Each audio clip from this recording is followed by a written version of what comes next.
All sorts of arguments are now coming up. And look at the way this case was argued in the Supreme Court as well when the hearing was on. And what Mr. Rakesh Dwivedi, who was the lawyer for the Election Commission, kept on saying that, the political parties political parties need to assist the Election Commission.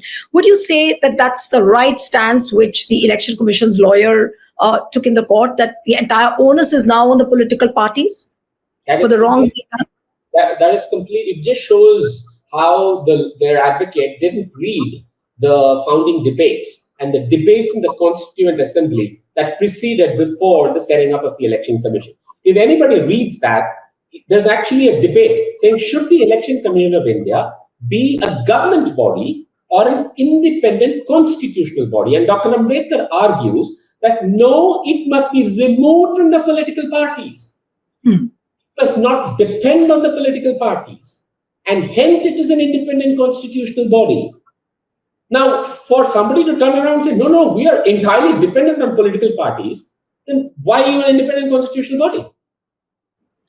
But when you, Praveen, speak to the BJP leaders of the record, and especially since the time this expose happened, many of them say that, Congress has not been able to strengthen its organization, and they blame every wrong for their inefficiencies. They try and blame the institutions. Now, say, for example, what I've heard from the BJP leaders, they've said that Congress has a strong presence in Maharashtra, Haryana, elsewhere. So shouldn't the BLAs have been more vigilant and active? And the basic question what they are raising is that INC organization is strong and this problem could have been nipped in the bud. So is this a structural problem as well, Praveen? Would you see this as a structural problem as well? I mean, that is BJP's assumption, but as a congressperson who's heading the data analytics department, do you feel that more needs to be done to strengthen the BLAs as well on the ground? Yeah, so I'll answer it in two parts. First, let us say there is theft in your home. If you are told that you didn't have a good security guard, you didn't pay, you were miserly or whatever, and you didn't pay and get a good security guard, so it's your problem, will you accept it? You will not, right? So that's how this argument is, okay? So the argument that, okay, they did not catch it when the fraud was happening, and so it's their problem, is quite bizarre, because why is the fraud happening in the first place? Why is the theft happening in the first place? That's number one. Having said all this, should the so-called war rooms of the Congress party that are being set up before elections be more alert, be smarter? Absolutely, yes. I am not going to mince words about it. Okay. I'm glad you've like spoken your heart on this, but I'm going to digress a little on some other issues as well. You were part of the caste census report in Telangana, and you submitted a strong report suggesting greater representation.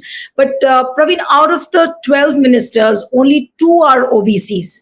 Now, out of the remaining 6, who will now be inducted? How many will be OBCs? And ideally, out of the 18 total cabinet ministers, at least 9 should be OBCs as per their own report. So what do you really have to say on this particular? Because there's a lot of discussion on this caste census report in Telangana.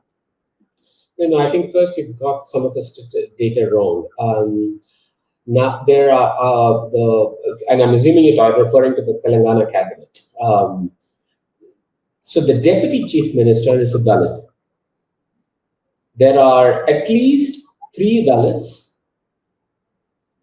1 tribal, and 3 OBCs in the cabinet.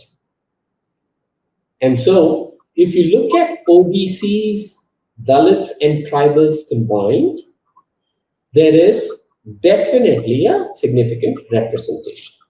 Now, should there be more and can there be more? Absolutely, yes. But let us not reduce this entire kind of caste census exercise down to kind of just a token cabinet representation. Yes, that's very, very important, but this goes far beyond. We submitted a 300-page report